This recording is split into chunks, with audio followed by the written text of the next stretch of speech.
Hello everyone, exam वारी में आप सभी का स्वागत है। दोस्तों, जैसे आप सभी को पता है कि हम लोग एनसीईआरटी भारत एवं विश्व के भूगोल के प्रश्नों को चैप्टर वाइज कवर कर रहे थे। कल की वीडियो में हमने क्लास 6 के 4 चैप्टर के प्रश्नों को कवर किया था।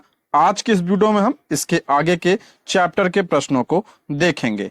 दोस्तों, यह वीडियो सब्जेक्ट के अलावा जीके जीएस के लिए भी इम्पोर्टेंट है, क्योंकि जीके जीएस जो है सभी वर्ग में पूछा जाता है और उसमें ज्योग्राफी भी पूछा जाता है। तो यह वीडियो सभी के लिए है, ठीक है। तो आप लोग वीडियो को लास्ट तक ध्यान से जरूर देखिएगा। चलिए शुरू करते हैं। क्लास 6 चैप्टर 5, जिसका नाम है पृथ्वी के प्रमुख परिमंडल। तो इससे प्रश्न देखते हैं। आज का हमारा पहला प्रश्न है, जल मंडल में जल की कौन कौन सी अवस्थाओं को सम्मिलित किया जाता है। जल मंडल में जल की कौन कौन सी अवस्थाओं को सम्मिलित किया जाता है। तो इसका राइट आंसर हो जाएगा ऑप्शन डी, उपयुक्त सभी, यानी जल, बर्फ और जलवाष्प, इन सभी को शामिल किया जाता है जल मंडल में। ऑप्शन डी इसका राइट आंसर हो जाएगा। साथ ही साथ हम व्याख्या को भी पढ़ते चलेंगे। पृथ्वी के बहुत बड़े भूभाग पर जल पाया जाता है, जिसे जलमंडल कहा जाता है। जलमंडल में जल की सभी अवस्थाएं जैसे बर्फ, जल एवं जलवाष्प सम्मिलित हैं। ठीक, आगे बढ़ते हैं। जैवमंडल के अंतर्गत कौन कौन से परिमंडल शामिल हैं। जैवमंडल के अंतर्गत कौन कौन से परिमंडल शामिल हैं। जैवमंडल मतलब बायोस्फीयर के बारे में पूछा है, तो ऑप्शन डी इसका राइट आंसर हो जाएगा। जैवमंडल में आपका स्थल मंडल, जल मंडल एवं वायुमंडल तीनों पाए जाते हैं। ऑप्शन डी इसका राइट आंसर हो जाएगा। जैवमंडल किसे कहते हैं? तो पृथ्वी का वह सीमित क्षेत्र जहां तीनों परिमंडल एक दूसरे के संपर्क में आते हैं, जैवमंडल कहलाता है। इसी परिमंडल में सभी प्रकार के जीव पाए जाते हैं, अतः यह सबसे महत्वपूर्ण है। पृथ्वी के ये तीनों परिमंडल आपस में पारस्परिक क्रिया करते हैं तथा एक दूसरे को किसी न किसी रूप में प्रभावित करते हैं। ठीक है, पृथ्वी का वह सीमित क्षेत्र जहां तीनों परिमंडल एक दूसरे के संपर्क में आते हैं, वो क्या कहलाता है? जैवमंडल कहलाता है। ये आप परिभाषा ध्यान रखिएगा, इंपॉर्टेंट है ये। अगला प्रश्न है, विश्व का सबसे ऊंचा शिखर कौन सा हो। सभी को पता है विश्व का सबसे ऊंचा शिखर कौन सा है। ऑप्शन बी, माउंट एवरेस्ट जो है विश्व का सबसे ऊंचा शिखर है। ऑप्शन बी इसका करेक्ट आंसर हो जाएगा। स्थल की ऊंचाइयों को समुद्र तल से मापा जाता है। विश्व का सबसे ऊंचा शिखर माउंट एवरेस्ट है, जो समुद्र तल से 8,848 मीटर ऊंचा है। ये ऊंचाई ध्यान रखिएगा। दूसरा K2 है, यानी जिसे गार्डविन ऑस्टिन कहते हैं, जो समुद्र तल से 8,611 मीटर ऊंचा है। तीसरा आपका कंचनजंगा है, जो समुद्र तल से 8,556 मीटर ऊंचा है। कंचनजंगा कहाँ पे है? तो सिक्किम में है। कंचनजंगा कहाँ पे है? सिक्किम है, और ये भारत की सबसे ऊंची चोटी है। ठीक है, माउंट एवरेस्ट जो है ये कहाँ पे है? तो नेपाल में है, और ये विश्व की सबसे ऊंची चोटी है। और नेपाल में इसे किस नाम से जाना जाता है? तो इसे सागर माथा कहा जाता है। नेपाल में से सागर माथा के नाम से जाना जाता है। ये पॉइंट भी आप ध्यान रखिएगा। ठीक है, एक इसमें दिया किलिमंजारो। किलिमंजारो जो है ये कहाँ है? तो ये अफ्रीका के तंजानिया देश में है, और ये अफ्रीका की सबसे ऊंची चोटी है। ये पॉइंट भी आप ध्यान रखिएगा। ठीक है, देखिए नोट देखते हैं। कुछ स्रोतों में माउंट एवरेस्ट की ऊंचाई 8,850 मीटर तथा कंचनजंगा की ऊंचाई 8,598 मीटर मिलती है, और एनसीईआरटी में क्या दिया है? 8,848 मीटर। ठीक है, नेक्स्ट, विश्व का सबसे गहरा भाग किस महासागर में स्थित है? इंपॉर्टेंट प्रश्न है। विश्व का सबसे गहरा भाग किस महासागर में है? तो ये आपका ऑप्शन ए, प्रशांत महासागर में। ऑप्शन ए इसका करेक्ट आंसर हो जाएगा। और विश्व का सबसे गहरा भाग है कौन सा? तो मेरियाना गर्त। ये इंपॉर्टेंट है। मेरियाना गर्त जो है ये विश्व का सबसे गहरा भाग है, और किस महासागर में है? तो ये प्रशांत महासागर में है, जिसकी गहराई 11,022 मीटर है। 11,022 मीटर इसकी गहराई है। कुछ स्रोतों में इसकी जो गहराई है 11,033 मीटर भी मिलता है। बस इतना ध्यान रखिएगा। मेरियाना गर्त जो है किस महासागर में है? तो ये प्रशांत महासागर में है। ये पूछा जाता है, इसको ध्यान रखिएगा। अगला प्रश्न है, निम्नलिखित में से पृथ्वी के महाद्वीपों का आकार के अनुसार सही क्रम कौन सा है? महाद्वीपों का आकार के अनुसार क्रम पूछा है, तो इसका राइट आंसर हो जाएगा आपका ऑप्शन सी। एशिया महाद्वीप सबसे बड़ा है, उसके बाद अफ्रीका, उसके बाद उत्तर अमेरिका, दक्षिण अमेरिका और अंटार्कटिका, ये आपका क्रम है। ऑप्शन सी इसका करेक्ट आंसर हो जाएगा। पृथ्वी के महाद्वीपों का आकार के अनुसार क्रम है आपका एशिया सबसे बड़ा, उसके बाद आपका आता है अफ्रीका, उत्तर अमेरिका, दक्षिण अमेरिका, अंटार्कटिका, यूरोप, लास्ट में आता है सबसे छोटा कौन सा है, ऑस्ट्रेलिया है। ये क्रम जरूर ध्यान रखिएगा, ये पूछा जाता है एग्जाम में। ठीक है, नेक्स्ट, एशिया तथा यूरोप को अलग करने वाली स्थलीय संरचना में शामिल है। एशिया तथा यूरोप को कौन अलग करता है? तो आपका यूराल पर्वत और यूराल नदी। ऑप्शन सी इसका राइट आंसर हो जाएगा। 1 और 2 आपका दोनों करेक्ट है। ऑप्शन सी इसका करेक्ट आंसर हो जाएगा। यूरोप और एशिया एक ही भूभाग के रूप में दिखाई पड़ते हैं, जो यूराल पर्वत और यूराल नदी के द्वारा एक दूसरे से अलग होते हैं, पर व्यवहारिक रूप से यूरोप और एशिया को 2 अलग महाद्वीप ही समझा जाता है। यूरोप एवं एशिया के संयुक्त भाग को यूरेशिया कहते हैं। ये ध्यान रखिएगा, यूरोप एवं एशिया के संयुक्त भाग को क्या कहा जाता है? यूरेशिया कहा जाता है। और यूरोप और एशिया को अलग कौन करता है? यूराल पर्वत और यूराल नदी। ठीक, नेक्स्ट, वह कौन सा महाद्वीप है जिससे होकर कर्क रेखा, मकर रेखा तथा विषुवत वृत्त तीनों गुजरती है? कौन सा ऐसा महाद्वीप है जहां से आपका कर्क रेखा, मकर रेखा और विषुवत वृत्त तीनों गुजरती हैं? ये इंपॉर्टेंट प्रश्न है। तो ये आपका हो जाएगा अफ्रीका महाद्वीप। ऑप्शन ए इसका राइट आंसर हो जाएगा, अफ्रीका महाद्वीप।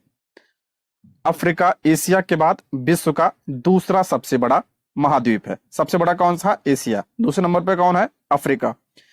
यही एक ऐसा महाद्वीप है जिससे होकर कर्क रेखा, मकर रेखा एवं विषुवत वृत्त गुजरती है। विषुवत वृत्त या 0 डिग्री अक्षांश इस महाद्वीप के लगभग मध्य भाग से होकर गुजरती है। जो भूमध्य रेखा है वो अफ्रीका महाद्वीप के मध्य भाग से होकर गुजरती है। ठीक है, अगला प्रश्न है, एशिया को अफ्रीका से अलग करने वाली नहर का क्या नाम है? यह प्रश्न बना है।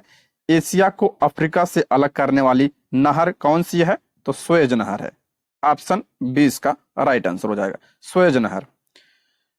मिस्र के सिनाई प्रायद्वीप में बनाई गई सुएज नहर विश्व की सबसे बड़ी कृत्रिम नहर है। ये पॉइंट ध्यान रखिएगा, ये जो है मानव द्वारा बनाई गई विश्व की सबसे बड़ी नहर है। यह नहर भूमध्य सागर को लाल सागर से जोड़ती है। यह भी पूछा जाता है। ये जो आपका भूमध्य सागर को लाल सागर से जोड़ती है सुएज नहर, तथा एशिया महाद्वीप को अफ्रीका महाद्वीप से अलग करती है। जोड़ती किससे है? भूमध्य सागर को लाल सागर से। और अलग किसे करती है? तो एशिया महाद्वीप को अफ्रीका महाद्वीप से अलग करती है। 1869 में इस नहर को जहाजों के आवागमन के लिए खोल दिया गया, जिसके कारण यूरोप और एशिया के बीच की दूरी काफी कम हो गई। नेक्स्ट, उत्तर अमेरिका तथा दक्षिण अमेरिका महाद्वीप किस देश में मिलते हैं? उत्तर अमेरिका तथा दक्षिण अमेरिका महाद्वीप किस देश में मिलते हैं? ये आपका पनामा में मिलते हैं। ऑप्शन ए इसका राइट आंसर हो जाएगा। उत्तर अमेरिका तथा दक्षिण अमेरिका महाद्वीप पनामा देश की पूर्वी सीमा में एक सक्रिय स्थल से जुड़े हैं, जिसे पनामा स्थल संधि कहा जाता है। ये पॉइंट ध्यान रखिएगा। तथा यह स्थल संधि अटलांटिक महासागर को प्रशांत महासागर से अलग करती है। इसको भी आप ध्यान रखिएगा। अगला प्रश्न है, दक्षिण अमेरिका महाद्वीप के संदर्भ में नीचे दिए गए कथनों पर विचार कीजिए। दक्षिण अमेरिका के बारे में पूछ रहा है। पहला कह रहा है, इस महाद्वीप के पूर्व में प्रशांत महासागर तथा पश्चिम में अटलांटिक महासागर है। ये आपका गलत है, उल्टा दिया है।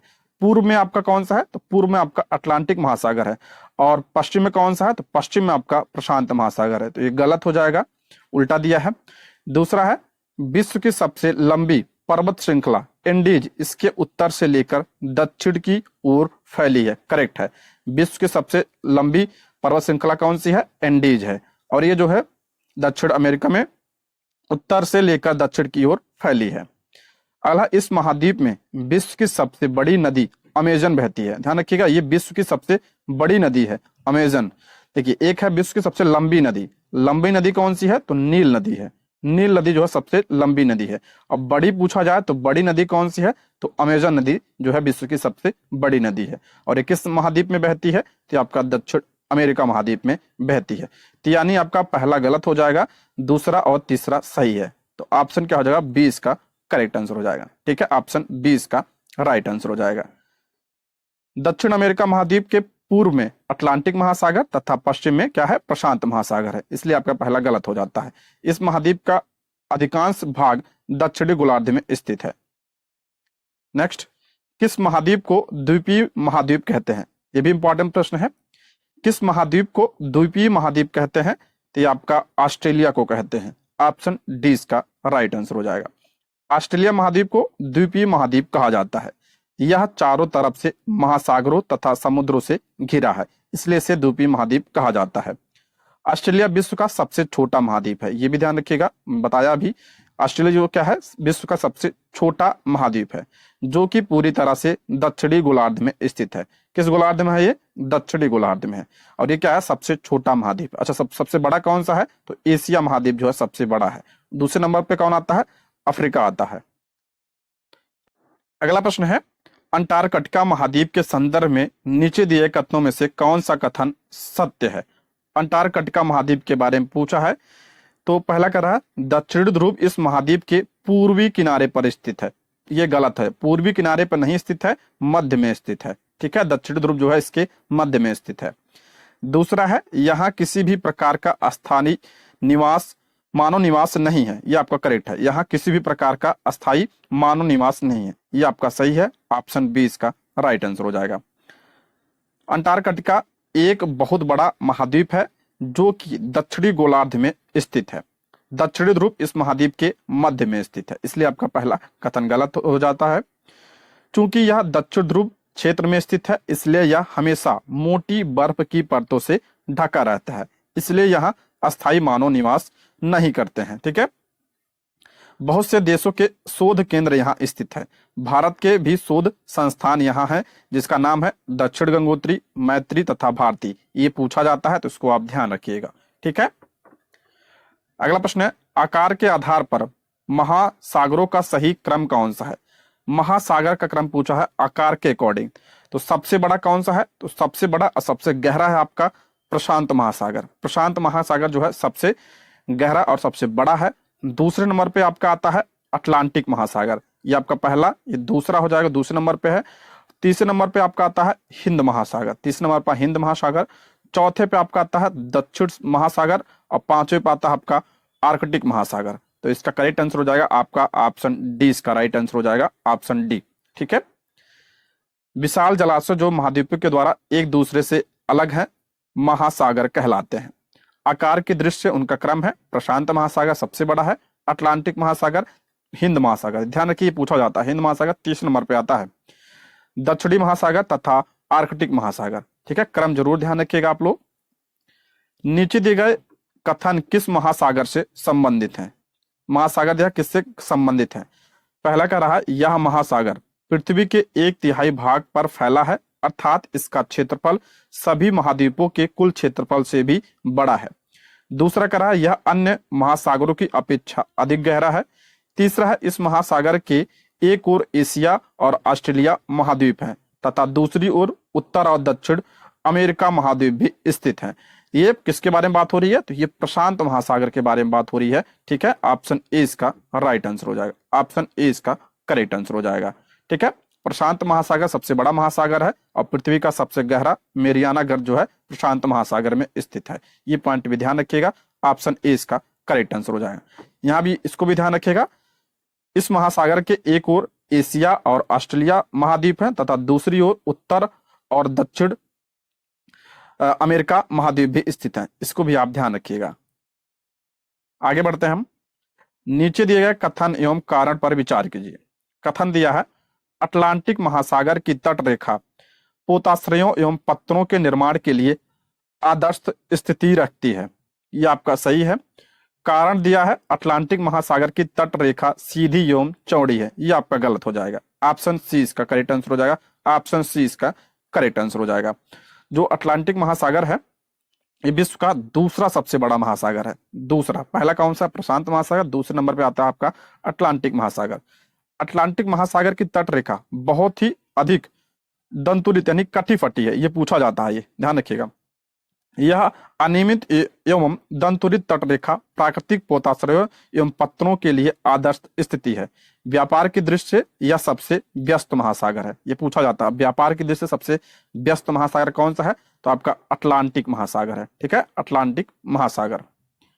नेक्स्ट, नीचे दिए गए कथन एवं कारण पर विचार कीजिए। कथन आपका दिया है, पृथ्वी के तापमान में वृद्धि को भूमंडलीय तापन कहते हैं। ये आपका क्या हो जाएगा? सही है। पृथ्वी के तापमान में अगर वृद्धि होती है तो उसे क्या कहा जाता है? भूमंडलीय तापन कहा जाता है। ये आपका सही है। कारण दिया है, यह कार्बन डाइऑक्साइड की मात्रा में वृद्धि से हो रहा है। ये भी आपका सही है, कारण भी सही है, कथन भी सही है। तो ऑप्शन क्या हो जाएगा? ए और आर दोनों सही है और व्याख्या भी सही कर रहा है। ऑप्शन ए इसका राइट आंसर हो जाएगा। कार्बन डाइऑक्साइड वायु का एक महत्वपूर्ण घटक है। कार्बन डाइऑक्साइड की मात्रा में वृद्धि के कारण पृथ्वी के तापमान में वृद्धि हो रही है, इसे भूमंडलीय तापन कहते हैं। अगला प्रश्न है, नीचे दिए गए युग्मों को सुमिलित कीजिए। देखिए, प्रशांत महासागर दिया है। प्रशांत महासागर की जो आकृति कैसी है? तो ये लगभग वृत्ताकार है और सबसे बड़ा महासागर है। दूसरे नंबर पे आपका आता है अटलांटिक महासागर। अटलांटिक महासागर की आकृति कैसी है? ये पूछा जाता है अक्सर एग्जाम में। अंग्रेजी भाषा के एस अक्षर के आकार का है ये अटलांटिक महासागर, और ये विश्व का दूसरा सबसे बड़ा महासागर है। तीसरा आपका हिंद महासागर, और ये विश्व का तीसरा सबसे बड़ा महासागर है हिंद महासागर। इसकी आकृति कैसी है? तो ये आपका त्रिभुजाकार है। और आर्कटिक महासागर की बात करें तो ये आपका हो जाएगा चौथा। उत्तर ध्रुव के चारों ओर फैला आपका कौन सा महासागर? आर्कटिक महासागर, ठीक है। तो इसका राइट आंसर हो जाएगा आपका ऑप्शन 20 का राइट आंसर हो जाएगा। ऑप्शन 20 का करेक्ट आंसर हो जाएगा, ठीक है। सारा मैंने बता दिया इसमें। अगला है, वायुमंडल में मध्य मंडल किन दो मंडलों के बीच पाया जाता है? बहुत इंपॉर्टेंट प्रश्न है। वायुमंडल में मध्य मंडल किन दो मंडलों के बीच पाया जाता है? मध्य मंडल, तो ये आपका ऑप्शन बी समताप मंडल और आयन मंडल के बीच पाया जाता है आपका मध्य मंडल। देखिए, कौन कौन से मंडल होते हैं? पहले आपका आता है कौन सा? क्षोभ मंडल। पहला आपका क्षोभ मंडल, उसके ऊपर कौन आता है? समताप मंडल। फिर उसके ऊपर कौन सा? मध्य मंडल। उसके ऊपर कौन? आयन मंडल। और लास्ट में आपका बहिर्मंडल। तो ये पूछा था कि मध्य मंडल किसके बीच आता है? तो आयन मंडल और समताप मंडल के बीच आपका क्या आता है? मध्य मंडल आता है। क्षोभ मंडल की बात करें, इसकी विशेषता क्या है? तो मौसम संबंधी जितनी भी घटनाएं होती हैं वो क्षोभ मंडल में होता है। समताप मंडल में आपका क्या होता है? इसमें आपका वायुयान यानी एरोप्लेन जो उड़ते हैं वो किस मंडल में? समताप मंडल में उड़ते हैं। और समताप मंडल में आपका कौन सी परत है? ओजोन परत है। ओजोन परत किसमें है? पूछा जाता है ये आपका समताप मंडल में आपका ओजोन परत है। उसके ऊपर आपका आता है मध्य मंडल। मध्य मंडल ये सबसे ठंडा मंडल है। उसके ऊपर आता है आपका आयन मंडल, ठीक है। जो सैटेलाइट वगैरह स्थापित किए जाते हैं वो इसी मंडल में स्थापित किए जाते हैं, ठीक है। उसके बाद आपका आता है बहिर्मंडल। क्रम ध्यान रखिएगा, ये एग्जाम में पूछा जाता है। तो ऑप्शन 20 का राइट आंसर हो जाएगा, ठीक है। नेक्स्ट, नीचे दिए गए कथनों पर विचार कीजिए। पहला है आपका, वायुमंडल में उपस्थित नाइट्रोजन गैस सभी प्रकार के जीवधारियों की वृद्धि में सहायक होती है। करेक्ट है, नाइट्रोजन गैस जो है सभी प्रकार के जीवधारियों की वृद्धि में सहायता प्रदान करती है, ये आपका सही है। कार्बन डाइऑक्साइड गैस पेड़ पौधों की वृद्धि में सहायक होती है, ये भी आपका सही है। तो ऑप्शन सी इसका राइट आंसर हो जाएगा। 1 और 2 आपका करेक्ट हो जाएगा। ऑप्शन क्या हो जाएगा? सी इसका राइट आंसर हो जाएगा। नाइट्रोजन सबसे ज्यादा पाई जाती है, आप सभी को पता है 78%। कार्बन डाइऑक्साइड की बात करें तो ये कार्बन डाइऑक्साइड जो है पौधों की वृद्धि में सहायक होती है, क्योंकि आपने पढ़ा होगा प्रकाश संश्लेषण के बारे में। प्रकाश संश्लेषण में क्या जरूरी होता है? कार्बन डाइऑक्साइड जरूरी होता है। उपयुक्त दोनों कथन सत्य है। वायुमंडल में 78% नाइट्रोजन, 21% ऑक्सीजन तथा 1% जो है अन्य सभी गैसें पाई जाती हैं। वायुमंडल में उपस्थित नाइट्रोजन गैस सभी प्रकार की जीवधारियों की वृद्धि में सहायक होती है। ऑक्सीजन सांस लेने के लिए आवश्यक है। कार्बन डाइऑक्साइड की बात करें, कार्बन डाइऑक्साइड यद्यपि बहुत कम मात्रा में है, लेकिन यह पृथ्वी के द्वारा छोड़ी गई उष्मा को अवशोषित करती है, जिससे पृथ्वी गर्म रहती है। यह पौधों की वृद्धि के लिए भी आवश्यक है। ये पॉइंट आप ध्यान रखिएगा। कार्बन डाइऑक्साइड यद्यपि बहुत कम मात्रा में है, लेकिन यह पृथ्वी के द्वारा छोड़ी गई उष्मा को अवशोषित करती है, जिससे पृथ्वी गर्म रहती है। नहीं तो क्या होता है, अगर कार्बन डाइऑक्साइड नहीं होती तो पृथ्वी जो है ठंडा रहता है। यह पौधे की वृद्धि के लिए भी आवश्यक है, यह आपका सही है, ये ध्यान रखिएगा, इंपॉर्टेंट प्रश्न है ये। नेक्स्ट, अगला चैप्टर आपका छठा, जिसका नाम है पृथ्वी के प्रमुख स्थल स्वरूप। इससे प्रश्न देखते हैं।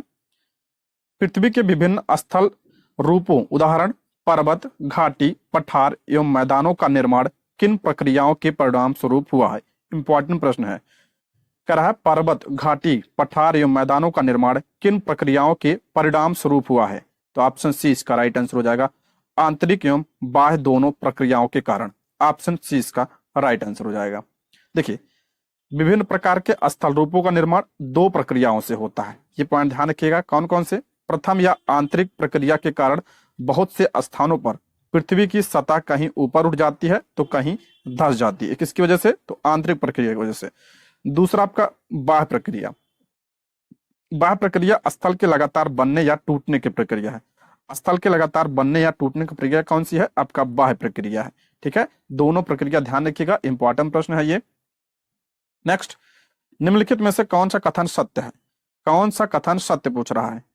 पृथ्वी की सतह के टूट कर घिस जाने को अपर्दन कहते हैं। पृथ्वी के सतह के टूट कर घिस जाने को क्या कहते हैं? अपर्दन कहते हैं। ये आपका सही है, क्लास 6 में हमने पढ़ा था इसके बारे में। पृथ्वी की नई सतहों के निर्माण की प्रक्रिया को निक्षेपण कहते हैं। ये भी आपका करेक्ट है। पृथ्वी की नई सतहों के निर्माण की प्रक्रिया को क्या कहते हैं? निक्षेपण कहते हैं। ये परिभाषा जरूर ध्यान रखिएगा, ये डायरेक्ट ऐसे दे देता है प्रश्न। ऑप्शन सी इसका राइट आंसर हो जाएगा। आपका पहला और दूसरा आपका दोनों सही है। ऑप्शन सी इसका करेक्ट आंसर हो जाएगा। दोस्तों, अगर आपने क्लास 6 वाली वीडियो नहीं देखी है तो प्लीज जाके चैनल पे देख सकते हैं। नेक्स्ट, आपका अपर्दन की क्रिया के द्वारा सतह नीची हो जाती है तथा निक्षेपण की प्रक्रिया के द्वारा उनका फिर से निर्माण होता है। ये दोनों प्रक्रियाएं बहते हुए जल, वायु तथा बर्फ के द्वारा होती हैं। देखिए, अपर्दन क्या होता है? जैसे वायु है या जल है तो क्या कहते हैं, अपने रास्ते में जो भी चीज आता है उसको काटते रहते, मिट्टी को क्षरण होता रहता है, यही जाके एक जगह इकट्ठा हो जाता है। जब इकट्ठा हो जाता है इसको क्या कहते हैं? निक्षेपण कहा जाता है। ठीक है, अगला प्रश्न है, विश्व की सबसे पुरानी वलित पर्वत श्रृंखला कौन सी है? अब की बार ये बीपीएससी में पूछा गया है, जीके जीएस में आया था 6 to 8 में, ध्यान रखिएगा, इंपॉर्टेंट है ये प्रश्न। विश्व की सबसे पुरानी वलित पर्वत श्रृंखला कौन सी है? तो आपका अरावली। ऑप्शन ए इसका राइट आंसर हो जाएगा। ऑप्शन ए इसका करेक्ट आंसर हो जाएगा।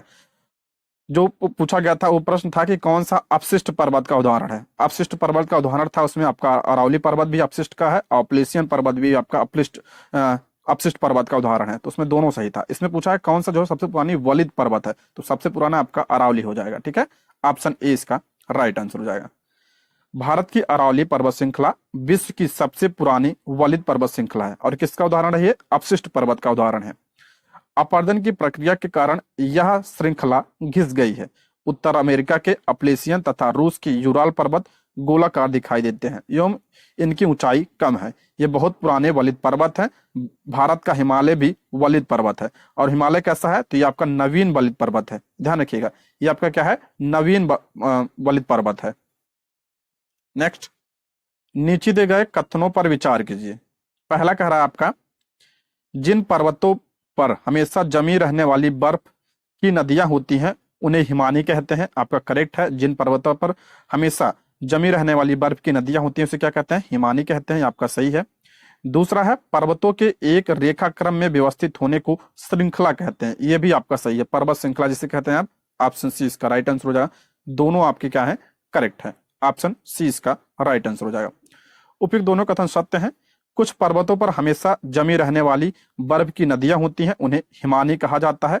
कुछ ऐसे भी पर्वत होते हैं जो समुद्र के भीतर, जिन्हें हम देख नहीं सकते हैं, ध्यान रखिए, कुछ ऐसे भी पर्वत होते हैं जो समुद्र के भीतर होते हैं, इसको भी आप ध्यान रखिएगा, जिसे हम देख नहीं पाते हैं। पर्वत एक रेखा क्रम में व्यवस्थित होते हैं जिसे श्रृंखला कहा जाता है। बहुत से पर्वतीय तंत्र समानांतर श्रृंखलाओं के क्रम में होते हैं, जैसे आपका हिमालय, अल्पस और एंडीज पर्वत श्रृंखलाएं। ठीक है, ये सब क्या है? पर्वत श्रृंखलाएं हैं। नेक्स्ट आपका, जिन पर्वतों की सतह उबड़ खाबड़ तथा शिखर शंक्वाकार होती है, ऐसे पर्वतों को क्या कहा जाता है? सतह क्या होती है? उबड़ खाबड़, तथा शिखर क्या होता है? शंक्वाकार होता है। ऐसे पर्वतों को क्या कहा जाता है? तो वलित पर्वत कहा जाता है। ऑप्शन ए इसका राइट आंसर हो जाए। उदाहरण ध्यान रखिएगा, कौन सा आपका हिमालय तथा आल्पस पर्वत, ये सब क्या है? ये आपका जो है वलित पर्वत के उदाहरण है। इसको ध्यान रखिएगा, इंपॉर्टेंट है ये वलित पर्वत। जिन पर्वतों की सतह क्या होती है? उबड़ खाबड़ होती है तथा शिखर शंक्वाकार होते हैं, उन्हें वलित पर्वत कहते हैं। मोस्ट इंपॉर्टेंट है, इसको ध्यान रखिएगा, पूछा जा सकता है, इससे प्रश्न बनते हैं। नीचे दिए गए युगों में से कौन सा सुमेलित है? ठीक है, करा कि कौन सा सुमेलित है? तो इसका राइट आंसर हो जाए आपका ऑप्शन बी, वासजिस पर्वत, ये आपका ब्रह्मोस पर्वत के उदाहरण है, ये आपका सही है। ठीक है। और आपका तीसरा माउंट किलिमंजारो, ये आपका ज्वालामुखी पर्वत है, ये आपका दोनों करेक्ट है। उदाहरण जरूर ध्यान रखिएगा, ज्वालामुखी पर्वत कौन सा है, माउंट किलिमंजारो, और ब्रह्मोस कौन सा है, आपका वासजिस पर्वत, ये आपका ब्रह्मोस पर्वत के उदाहरण है। ऑप्शन बी इसका राइट आंसर हो जाएगा। यहां हम देखते हैं, उत्तर अमेरिका का अपलेशियन तथा रूस का यूराल पर्वत गोलाकार दिखाई देते हैं तथा इनकी ऊंचाई बहुत कम है। ये बहुत पुराने वलिद पर्वत हैं। ठीक है। जब कोई बहुत बड़ा भाग टूट जाता है तथा ऊर्ध्वाधर रूप से विस्थापित हो जाता है, तब ब्रह्मोस पर्वतों का निर्माण होता है। ये पॉइंट आप ध्यान रखिएगा। ब्रह्मोस पर्वत का निर्माण कब होता है, जब कोई बहुत बड़ा भाग टूट जाता है तथा ऊर्ध्वाधर रूप से विस्थापित हो जाता है, तो क्या निर्माण होता है, ब्रह्मोस पर्वत का निर्माण होता है। ऊपर उठे हुए खंड को क्या कहते हैं, उत्खंड कहते हैं, जिसे हास्ट कहा जाता है, ये ध्यान रखिएगा। उसे क्या कहा जाता है, हास्ट कहा जाता है। तथा नीचे धंसे हुए खंड को द्रोणिका भ्रंश या ग्रायबन कहा जाता है, ग्रायबन कहा जाता है। यूरोप की राइन घाटी तथा वासजेस पर्वत इसी पर्वत श्रृंखला के उदाहरण, ये पॉइंट ध्यान रखिएगा। राइन घाटी और वासजेस पर्वत ये किसका उदाहरण है, तो आपका ब्रह्मोस पर्वत के उदाहरण है। परिभाषा भी ध्यान रखिएगा, उदाहरण तो बहुत ध्यान रखिए, बहुत इंपॉर्टेंट है ये उदाहरण। अफ्रीका का जो किलिमंजारो है ये कैसा है, तो ये आपका ज्वालामुखी है। तथा जापान का फ्यूजियामा पर्वत ये भी आपका ज्वालामुखी पर्वत के उदाहरण है। ज्वालामुखी पर्वतों का निर्माण ज्वालामुखी प्रक्रियाओं के कारण होता है। ये पॉइंट ध्यान रखिए, किलिमंजारो और ये फ्यूजियामा जो है ये क्या है, आपका ज्वालामुखी पर्वत है। ठीक है। इंपॉर्टेंट प्रश्न है, इसको ध्यान रखिएगा। ऐसे ही प्रश्न आपके जो है परीक्षा में बनते हैं। नेक्स्ट आपका, मानकी पर्वत किस महासागर में स्थित है। ये सारे प्रश्न जो है आपके एनसीईआरटी की पुस्तक से डायरेक्ट लिए गए हैं, तो इसको ध्यान रखिएगा। एग्जैक्ट वहीं से सारे प्रश्न हैं, तो इसलिए इंपॉर्टेंट है सारे प्रश्न। अगला प्रश्न है, मानकी पर्वत किस महासागर में स्थित है। मानकी पर्वत ये आपका प्रशांत महासागर में अवस्थित है। ऑप्शन बी इसका राइट आंसर हो जाएगा। प्रशांत महासागर में स्थित मानकी पर्वत, जिसे ये कहाँ पे है, हवाई द्वीप में, सागर की सतह के नीचे स्थित है। इसकी ऊंचाई कितनी है, 10,205 मीटर, माउंट एवरेस्ट से भी अधिक है। ये ध्यान रखिएगा, ये क्या है, प्रशांत महासागर के अंदर है, ये कौन सा, मानकी पर्वत है, और ये एवरेस्ट से भी क्या है, ऊंचा है। ठीक है, इसको ध्यान रखिए, इंपॉर्टेंट है ये, और हवाई द्वीप में है ये। अगला प्रश्न है, निम्नलिखित में से विश्व का सबसे ऊंचा पठार कौन सा। सभी को पता होगा विश्व का सबसे ऊंचा पठार कौन सा है, तो तिब्बत का पठार जो है विश्व का सबसे ऊंचा पठार है। ऑप्शन डी इसका राइट आंसर हो जाएगा। सारे इंपॉर्टेंट प्रश्न है, बार बार मैं कह रहा हूं, व्याख्या तो बिल्कुल स्किप मत करिएगा। तिब्बत का पठार विश्व का सबसे ऊंचा पठार है, जिसकी ऊंचाई मध्य समुद्र तल से 4,000 से 6,000 मीटर तक है। पठार आसपास के क्षेत्रों से अधिक उठा हुआ होता है। पठार क्या होता है, थोड़ा सा उठा हुआ होता है, तथा इसका ऊपरी भाग मेज के समान क्या होता है, सपाट होता है। मेज के समान क्या होता है, सपाट होता है। अगर ऐसा हो जाता है तो क्या होता है, ये आपका पर्वत हो जाएगा। ठीक है, और ऐसा होगा तो ये क्या आ गया, आपका पठार हो जाएगा। पठारों की ऊंचाई प्रायः कुछ 100 मीटर से लेकर कई हजार मीटर तक हो सकती है। पर्वतों की तरह पठार भी नए या पुराने हो सकते हैं। भारत में दक्कन का पठार जो है आपका क्या है, पुराना पठार का उदाहरण है, ये ध्यान रखिएगा। केन्या, तंजानिया तथा युगांडा का पूर्वी अफ्रीकी पठार एवं ऑस्ट्रेलिया का पश्चिमी पठार इस प्रकार के क्या है, उदाहरण है। अफ्रीका का पठार सोना एवं हीरे के खनन के लिए प्रसिद्ध है। भारत में छोटा नागपुर के पठार में लोहा, कोयला तथा मैंगनीज के बहुत बड़े भंडार पाए जाते हैं, ये भी ध्यान रखिएगा।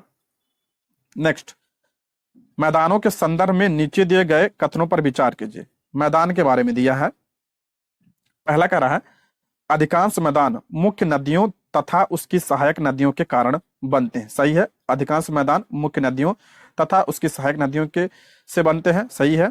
मैदान विश्व में सबसे अधिक जनसंख्या वाले भाग होते हैं, ये भी करेक्ट है। मैदान में ही आपके जो है सर्वाधिक जनसंख्या निवास करती है, तो दोनों आपका सही है। ऑप्शन सी।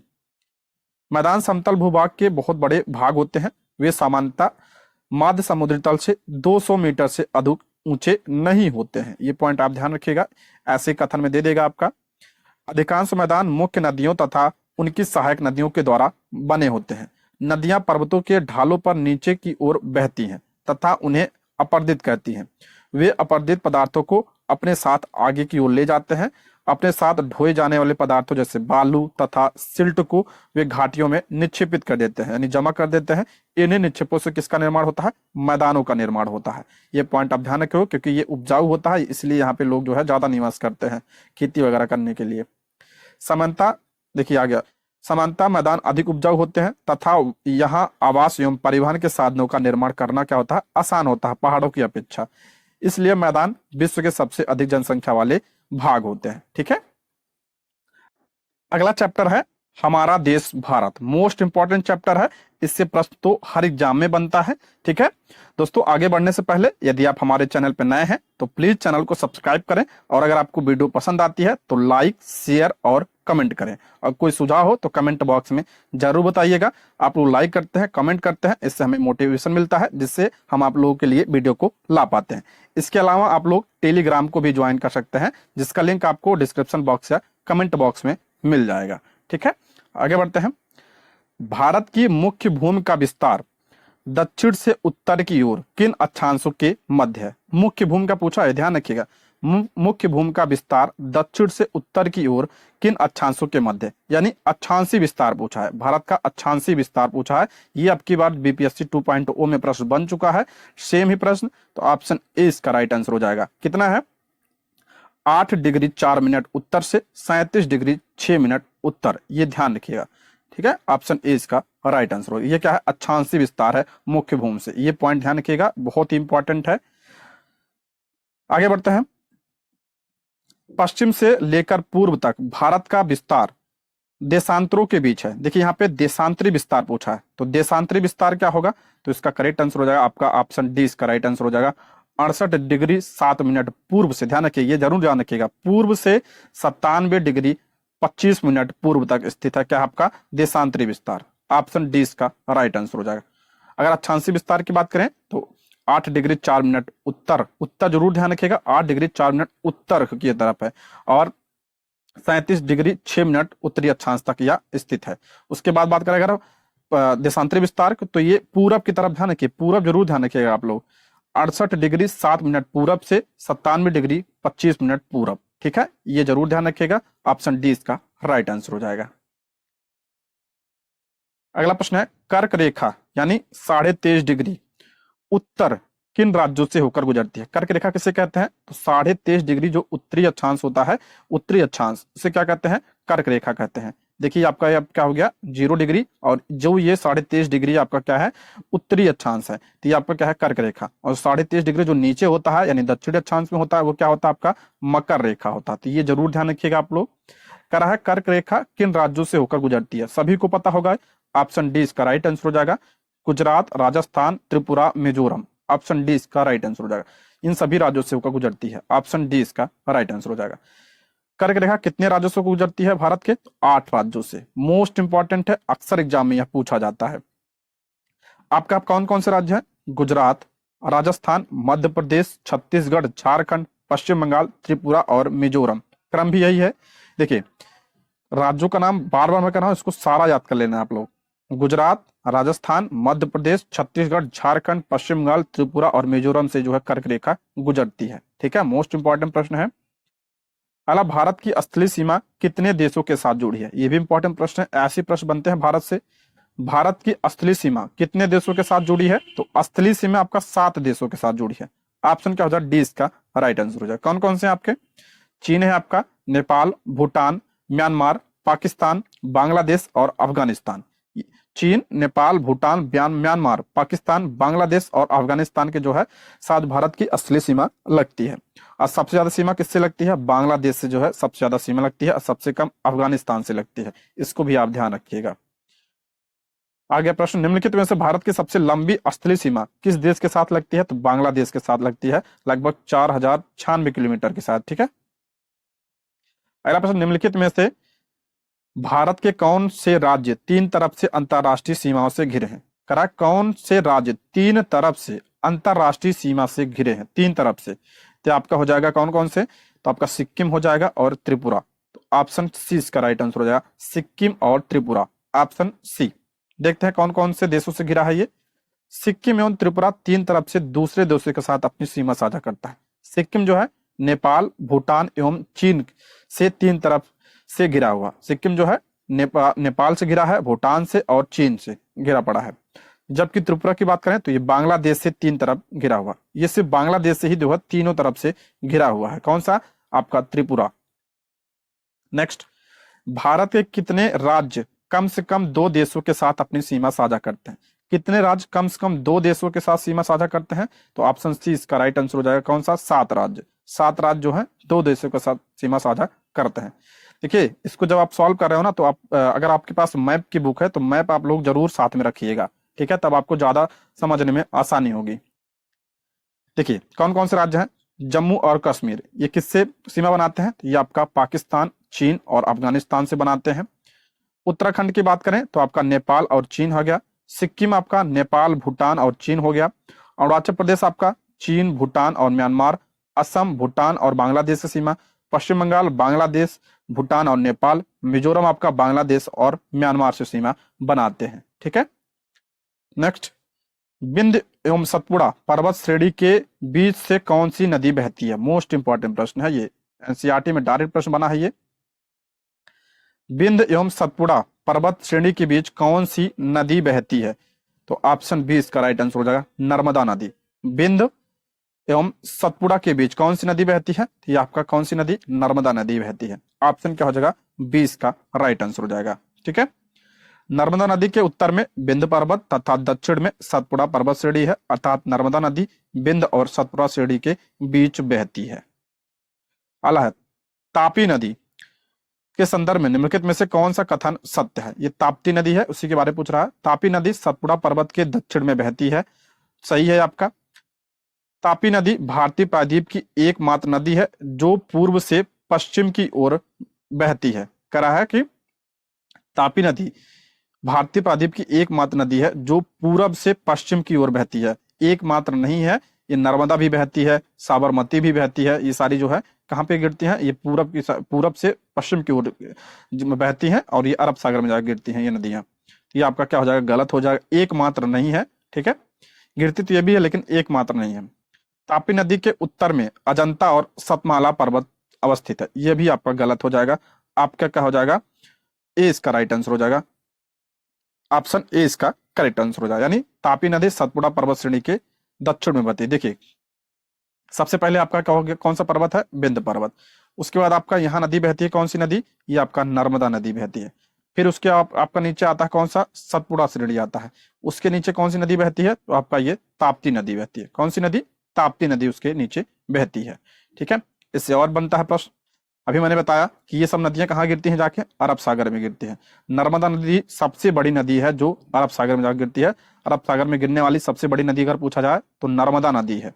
और ये जो इधर नदियां सारी गिरती हैं, कौन कौन सी? आपका नर्मदा हो गया, ताप्ती हो गया, साबरमती हो गया, माही हो गया, ये सब आपका इस साइड गिरती हैं। बाकी जो गंगा, कावेरी, कृष्णा, वो सब जो है इस साइड गिरती है, यानी बंगाल की खाड़ी में।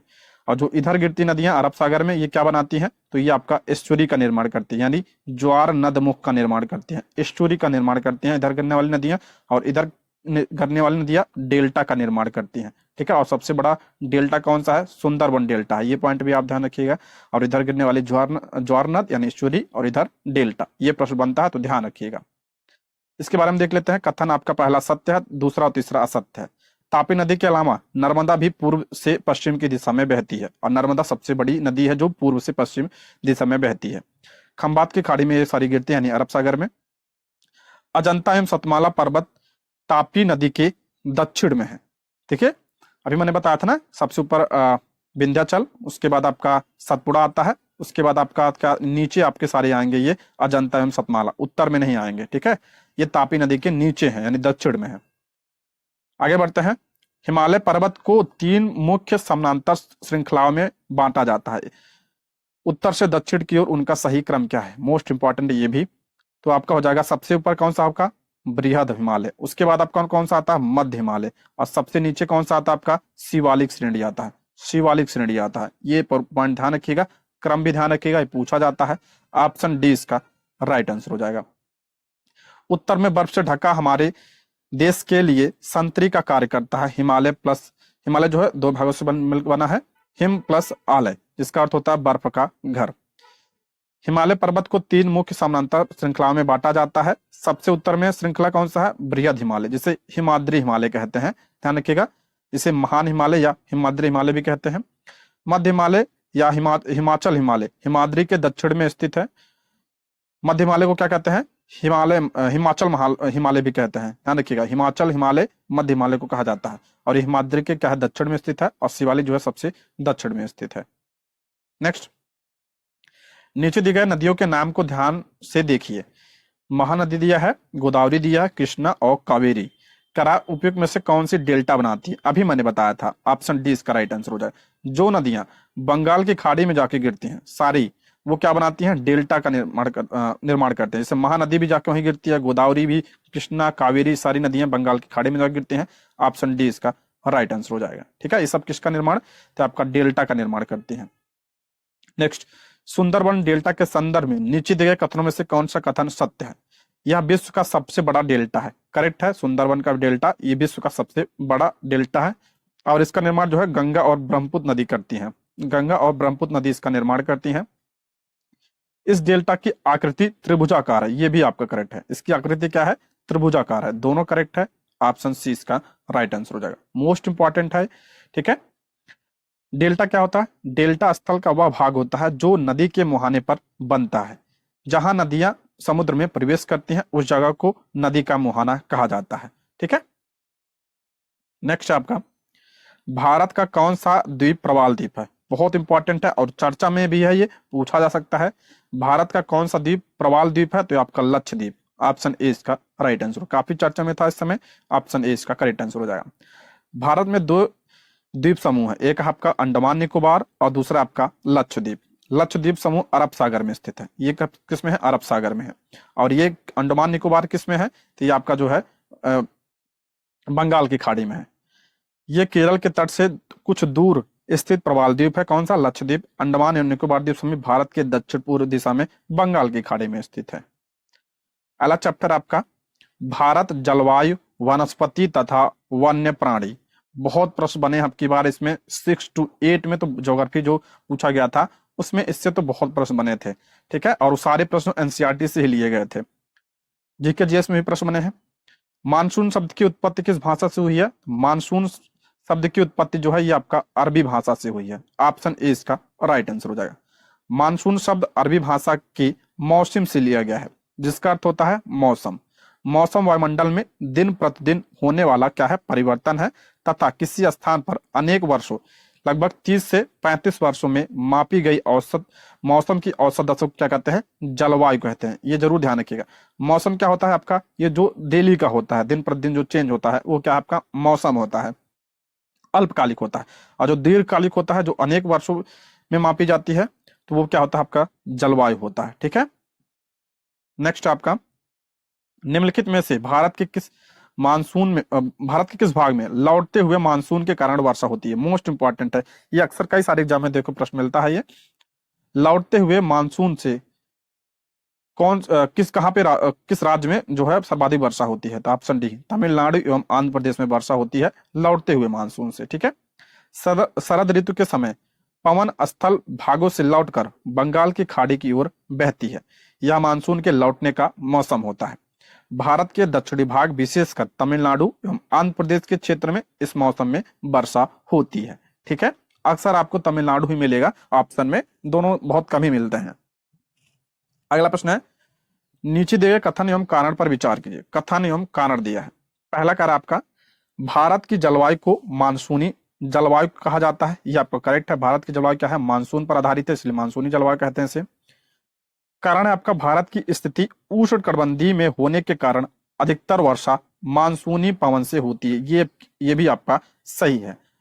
तो कथन और कारण दोनों आपका क्या है? सही है। ऑप्शन ए इसका राइट आंसर हो जाएगा। भारत की जलवायु मानसूनी जलवायु है, क्योंकि भारत की स्थिति उष्णकटिबंधीय में होने के कारण अधिकतर वर्षा मानसूनी पवन से होती है। अगला प्रश्न है, किसी स्थान की जलवायु के निर्धारण में कौन कौन से कारक महत्वपूर्ण होते हैं? जलवायु के निर्धारण में कौन कौन से कारक होते हैं? तो आपका हो जाएगा ऑप्शन डी, उपयुक्त सभी। यानी स्थान की स्थिति, ऊंचाई, समुद्र तल से दूरी और समुद्र से दूरी, और आपका चौथा है उच्चावच, ऑप्शन डी। किसी स्थान की जलवायु उसकी स्थिति, ऊंचाई, समुद्र से दूरी तथा उच्चावाच पर निर्भर करती है। इसलिए हमें भारत की जलवायु में क्षेत्रीय विभिन्नता का अनुभव होता है। अगला प्रश्न है, विश्व में सर्वाधिक वर्षा कहाँ पे होती है? सभी को पता होगा, मानसीराम। ऑप्शन सी इसका राइट आंसर हो जाएगा। कहाँ पे है? मेघालय राज्य में है। अला, भारत में उष्णकटिबंधीय वर्षा वन कहाँ पाए जाते हैं? ऐसे ही प्रश्न बने अब की बार। भारत में उष्णकटिबंधीय वर्षा वन पूछ रहा है, कहाँ पाए जाते हैं उष्णकटिबंधीय वर्षा वन? तो इसका राइट आंसर हो जाएगा आपका, जहां पे ज्यादा बारिश होती है वहां पे क्या पाएंगे आपका उष्णकटिबंधीय वर्षा वन। तो आपका अंडमान निकोबार द्वीप समूह में, उत्तर पूर्वी राज्यों में होता है और पश्चिमी घाट में होता है। तो ये आपका पहला, दूसरा और तीसरा करेक्ट हो जाएगा। उष्णकटिबंधीय वर्षा वन पाए जाते हैं यहाँ पे तीनों जगहों पे। ऑप्शन ए इसका राइट आंसर हो जाएगा। देखिए, इसको ध्यान से देखिएगा। उष्णकटिबंधीय वर्षा वन उन क्षेत्रों में पाए जाते हैं जहां वर्षा बहुत अधिक होती है। ये इतने घने होते हैं कि सूर्य का प्रकाश जमीन तक नहीं पहुंच पाता। ये वन वर्ष के अलग अलग समय पर अपनी पत्तियां गिराते हैं। फलता हुए हमेशा हरे भरे दिखाई देते हैं, इसलिए इन्हें सदाबहार वन भी कहा जाता है। ये क्या होता है? सदाबहार वन इसे कहा जाता है। ठीक है। और ये जो अपनी पत्तियां हैं अलग अलग मौसम में गिराते हैं, इसलिए जो हमेशा हरे भरे दिखाई देते हैं। भारत में ये वन अंडमान निकोबार द्वीप समूह, उत्तर पूर्वी राज्यों के कुछ भागों तथा पश्चिम घाट की सकरी पट्टी में ये पाए जाते हैं। मोस्ट इंपॉर्टेंट है, इसको ध्यान रखिएगा, बार बार मैं कह रहा हूं, अब की बार ऐसे ही प्रश्न बने हैं। अगला प्रश्न है, हमारे देश के अधिकांश भाग में किस प्रकार के वन पाए जाते हैं? इंपॉर्टेंट प्रश्न है। तो ऑप्शन बी इसका राइट आंसर हो जाए, उष्णकटिबंधीय पतझड़ वन। ऑप्शन बी इसका राइट आंसर हो जाए। ये सारे चैप्टर इंपॉर्टेंट है। आप लोग क्या करते हैं, इन चैप्टरों को छोड़ देते हैं, लेकिन अब क्या करता है बीपीएससी इन्हीं से प्रश्न पूछ रहा है आजकल। ठीक है, इसलिए इंपॉर्टेंट है सारे। हमारे देश के बहुत बड़े भाग में उष्णकटिबंधीय पतझड़ वन पाए जाते हैं। इन वनों को मानसूनी वन भी कहा जाता है। कैसे वन है ये? मानसूनी वन है। ये कम घने होते हैं और वर्ष के एक निश्चित समय में अपनी पत्तियां गिरा देते हैं। आपने देखा होगा फरवरी, जनवरी, फरवरी, मार्च के माह में क्या होता है? पतझड़ हो जाता है। अगला प्रश्न है, निम्नलिखित में से कौन सा कथन सत्य है? कौन सा कथन सत्य है? पहला कर आपका, कटीली झाड़ियों वाली वनस्पति में पानी की क्षति को कम करने के लिए पत्तियों में बड़े बड़े कांटे होते हैं। करेक्ट है ये आपका। दूसरा आपका, पर्वतीय क्षेत्रों में पर्वत की ऊंचाइयों के साथ वनस्पतियों में विभिन्नता आती है। करेक्ट है ये भी आपका। ऑप्शन सी इसका राइट आंसर हो जाएगा। उपयुक्त दोनों कथन आपके सत्य हैं। कटीली झाड़ियों वाली वनस्पति शुष्क भागों में पाई जाती है। पानी की क्षति को कम करने के लिए इनकी पत्तियों में बड़े बड़े कांटे होते हैं। पर्वतों में ऊंचाई के अनुसार वनस्पतियों के विभिन्न प्रकार पाए जाते हैं, क्योंकि ऊंचाई बढ़ने के साथ तापमान में क्या होती है? कमी आती है। इसको भी ध्यान रखिएगा, ऊंचाई अगर बढ़ेगी तापमान में क्या होता है? कमी आती है। अगला प्रश्न है आपका, मिलान करना है। दिया है रोजवुड महोगनी, ये किस प्रकार के वन है? तो ये आपका हो जाएगा उष्णकटिबंधीय सदाबहार वन। उष्णकटिबंधीय सदाबहार वन के एग्जाम्पल है आपका रोजवुड महोगनी। ध्यान रखिएगा। पीपल नीम, पीपल नीम किस प्रकार के? तो आपका उष्णकटिबंधीय पतझड़। ठीक है, उष्णकटिबंधीय पतझड़ है ये। और अब की बात पूछा गया था चंदन, चंदन जो है किस प्रकार के वन है? तो आपका ये भी इसी में आता है, उष्णकटिबंधीय पर्णपाती वन में आता है, यानी पतझड़ वन में आता है। ठीक है, चंदन ये पूछा गया प्रश्न है। खैर बबूल ये किस प्रकार का है? खैर बबूल ये आपका कटीली झाड़ी है। और पाइन देवदार तो ये आपका पर्वतीय वनस्पति है। ठीक है, इस हिसाब से आप मिला लीजिएगा इसको, तो इसका राइट आंसर हो जाएगा आपका ऑप्शन सी इसका करेक्ट आंसर हो जाएगा। ठीक है, एग्जाम्पल जरूर ध्यान रखिएगा, इसी से प्रश्न बनते हैं। यहाँ पे दिया है देखिए, उष्णकटिबंधीय सदाबहार वन में कौन आता है आपका? रोजवुड, महोगनी, आबनूस आते हैं। उष्णकटिबंधीय पतझड़ वन में आपका पीपल, नीम, शीशम, सागौन, साल, चंदन भी इसी में आता है।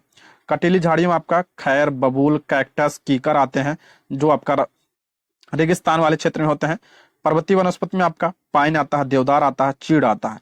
एग्जाम्पल जरूर ध्यान रखिएगा, इससे ही प्रश्न बनता है। अगला, मैंग्रोव वन के संदर्भ में निम्नलिखित कथनों पर विचार कीजिए। अब की बार जो है इन सबसे प्रश्न बना था, तो क्या पता अब की बार मैंग्रोव वन से बन जाए प्रश्न, तो इंपॉर्टेंट है ये। मैंग्रोव वन के संदर्भ में निम्नलिखित कथनों पर विचार कीजिए। और ये सब जो है एनसीईआरटी की बुक से हैं, सब एनसीईआरटी की बुक में दिया है। आप अगर बुक उठा के देखेंगे तो सारे जो है एग्जैक्ट वहीं से प्रश्न लिए गए हैं। मैंग्रोव वन के संदर्भ में निम्नलिखित कथनों पर विचार कीजिए। पहला कह रहा, ये वन खारे पानी में भी रह सकते हैं। सही है, ये खारे पानी में ही होते हैं। सुंदरी इस प्रकार के वनों की महत्वपूर्ण प्रजाति है, ये भी आपका करेक्ट है। ऑप्शन सी इसका राइट आंसर हो जाएगा। ऑप्शन सी 1 और 2 आपका क्या है? करेक्ट है। मैंग्रोव वन खारे पानी में भी रह सकते हैं। यह मुख्यतः पश्चिम बंगाल के सुंदरबन तथा अंडमान निकोबार द्वीप समूह में पाए जाते हैं। सुंदरी इस प्रकार के वनों की महत्वपूर्ण प्रजाति है। इस प्रजाति के नाम पर इस क्षेत्र का नाम क्या पड़ा था? सुंदरवन पड़ा है। अतः दोनों कथन आपके सत्य हैं। ये पॉइंट ध्यान रखिएगा, बहुत ही इंपॉर्टेंट है। अगला प्रश्न है, वन्य जीव सप्ताह कब मनाया जाता है? वन्य जीव सप्ताह कब मनाया जाता है? तो ये आपका अक्टूबर के पहले सप्ताह में मनाया जाता है। ऑप्शन ए इसका राइट आंसर हो जाएगा। प्रत्येक वर्ष अक्टूबर के पहले सप्ताह को वन्य जीव सप्ताह के रूप में मनाया जाता है, ताकि वन्य जीवों के निवास को संरक्षित रखने के लिए जागरूकता लाई जा सके। आपकी बार पूछा गया था कि 22 मार्च को कौन सा दिवस मनाया जाता है, तो आपका इस दिन जल दिवस मनाया जाता है। और आप ध्यान रखिएगा 22 अप्रैल को कौन सा दिवस मनाया जाता है, तो इस दिन आपका पृथ्वी दिवस मनाया जाता है 22 अप्रैल को। और 22 मई को कौन सा दिवस मनाया जाता है, तो आपका जैव विविधता दिवस मनाया जाता है। जैव विविधता दिवस 22 मई को मनाया जाता है। तीनों ध्यान रखिएगा, ये पूछा जा सकता है एग्जाम में। नेक्स्ट, निम्नलिखित में से भारत में जंगली बकरी कहाँ पाई जाती है? जंगली बकरी कहाँ पाई जाती है? तो ऑप्शन डी, हिमालय क्षेत्र में। ऑप्शन डी इसका राइट आंसर हो जाएगा। अगला, भारत में जंगली गधे का प्राकृतिक निवास स्थान है। जंगली गधे का प्राकृतिक निवास स्थान कहाँ पे है? तो ऑप्शन सी, कच्छ के रण में। ऑप्शन सी इसका करेक्ट आंसर हो जाएगा।